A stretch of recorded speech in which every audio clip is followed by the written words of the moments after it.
आरक्षण इतना बड़ा मुद्दा इस बार कैसे बन गया? आप तो माइक्रोचिप्स और मैन्युफैक्चरिंग इस पे बात हो रही थी, लेकिन आपको बार बार हम आरक्षण पे बात करते हुए क्यों देखना पड़ रहा है? मुझे नहीं करना पड़ रहा है, मुझे सचेत करना है मेरे SC, ST, OBC और अति पिछड़े भाई बहनों को, क्योंकि इनको अंधेरे में रख करके ये लोग लूट चला रहे हैं। और चुनाव एक ऐसा समय है कि जो सबसे बड़ा संकट आ रहा है उससे देशवासियों को मुझे जागरूक करना चाहिए। और इसलिए मैं आग्रहपूर्वक जनता जनार्दन को समझा रहा हूं, क्योंकि ये दो चीजें हो रही हैं। एक, भारत के संविधान की मूल भावना का हनन हो रहा है, संविधान की मर्यादाओं को तार तार कर दिया जा रहा है, और वो भी अपनी वोट बैंक की राजनीति के लिए। अब मुझे याद है, मैंने हाउस में कभी कांग्रेस के नेताओं को सुना तो वो ये कहते थे कि PSU का प्राइवेटाइजेशन कर रहे हैं आप, तो आप आरक्षण मिटा देना चाहते हैं। अब रियलिटी तो है नहीं, गप्पाजी कर रहे थे।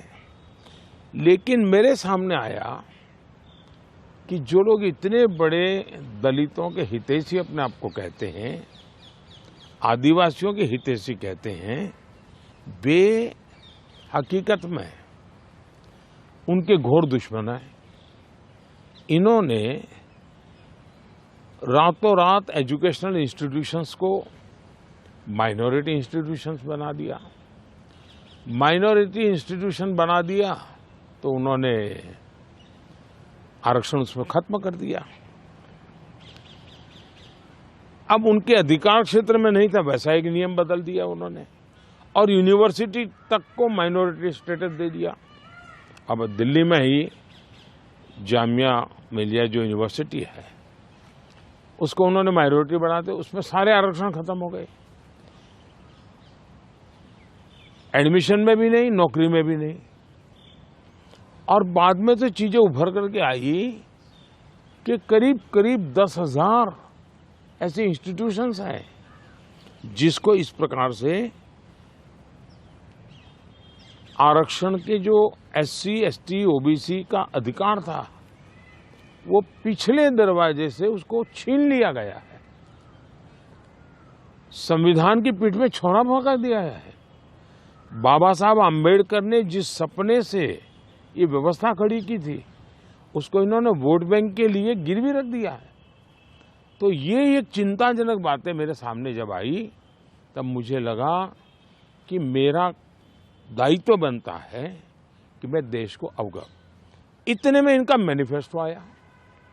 इस मैनिफेस्टो ने और चौंका दिया, और इसलिए मैंने पहला मैनिफेस्टो देखते ही मेरा पहला कमेंट था कि ये मैनिफेस्टो पर मुस्लिम लीग की छवि है। तो 2-3 दिन तो उनको लगा कि इसका जवाब देने की जरूरत नहीं है, ये अपने आप की बात खत्म हो जाएगी। जब उन्होंने कोई जवाब नहीं दिया तो फिर मैं एक एक चीज खोलने लगा। जैसे इस देश में वो ये कहें कि हम खेलकूद में भी माइनॉरिटी के लिए कोटा फिक्स करेंगे। आज पंजाब के मेरे बच्चे जो खेल जगत के अंदर बहुत अच्छा कर रहे हैं, बंगाल के मेरे नौजवान फुटबॉल में बहुत अच्छा कर रहे हैं, उत्तर प्रदेश के हमारे नौजवान जो एथलेट्स में काफी अच्छा कर रहे हैं, अब वो अपनी जवानी उसमें खपा देते हैं। 10-12 साल की उम्र से लेकर के 25-30 साल की उम्र तक पहुंचने तक ये लोग इतना तप करते हैं जी, तपते हैं, शरीर को तपाते हैं। खिलाड़ी ऐसा नहीं बनता है जी। और सुबह रात को नींद नहीं आती, सुबह 4 बजे उठ करके चले जाते हैं। अब कहते हैं नहीं ये माइनॉरिटी के लिए कोटा होगा, तो मेहनत करने वाला मेरा नौजवान जाएगा कहाँ जी, उनका क्या होगा? दूसरा उन्होंने कहा कि देश में अब जो टेंडर होंगे उस टेंडर में भी वे माइनॉरिटी के लिए आरक्षण करेंगे। मतलब ये हुआ कि आज मान लीजिए कोई कहीं पर बहुत बड़ा महत्वपूर्ण ब्रिज बन रहा है, उस ब्रिज में कौन ब्रिज बनाएगा? तो जिसके पास ट्रैक रिकॉर्ड है, जिसके पास संसाधन है, जिसके पास कैपेबिलिटी है, जो परफॉर्म कर सकता है, सारे उसकी जो रिक्वायरमेंट है उसकी पूरी करता है, उसमें कंपटीशन होती है और कंपटीशन में जो निकलता है उसको टेंडर मिलता है। ये कहते नहीं, ये सब बाद में। अब मुझे बताइए, अगर इसी प्रकार से सिर्फ धर्म के आधार पर कोटा दे देंगे, वो ब्रिज बनेगा, लोग मारे जाएंगे, तो कौन जिम्मेवार होगा? क्या आप वोट बैंक के लिए आप आने वाली पीढ़ियों को भी तबाह करना चाहते हैं? तो ये ऐसे विषय थे जो कांग्रेस ने अपनी वोट बैंक की खातिर मैदान में उतारे। तब मेरा कर्तव्य बनता है कि मैं मेरे दलित भाइयों के अधिकार के लिए लड़ूं, मेरे आदिवासी भाई बहनों के अधिकार के लिए लड़ूं, मेरे ओबीसी पिछड़े भाई बहनों के अधिकार के लिए लड़ूं, और इसलिए मैं लड़ाई लड़ रहा हूं। तो ये जो परसेप्ट जी भारत।